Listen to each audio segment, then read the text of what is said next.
Завршив постдипломски во Мадрид на Институтот Емпреса и решив дека ќе одам во Лондон да барам.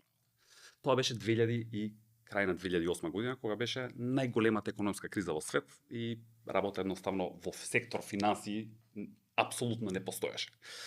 Меѓутоа, јас бев упорен и решив дека ќе барам работа. Бев таму, тропав од врата на врата, барав работа, буквално со CV од врата на врата во Лондон. И видов, и целта ми беше јас ќе работам во Лондон.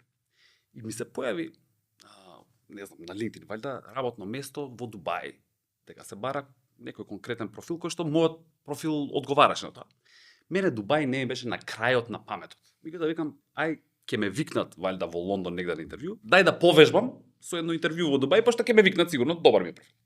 Пратив CV за да вежбам интервју.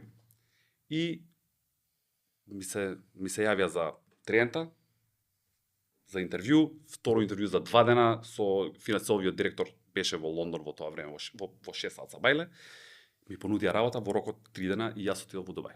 И 13 години живеев во Дубај. Значи, една одлука комплетно неповрзана со тоа како јас ја гледам иднината, ќе пратам CV за да вежбам интервјуа, ме донесе во Дубај, ме донесе кај што сум сега.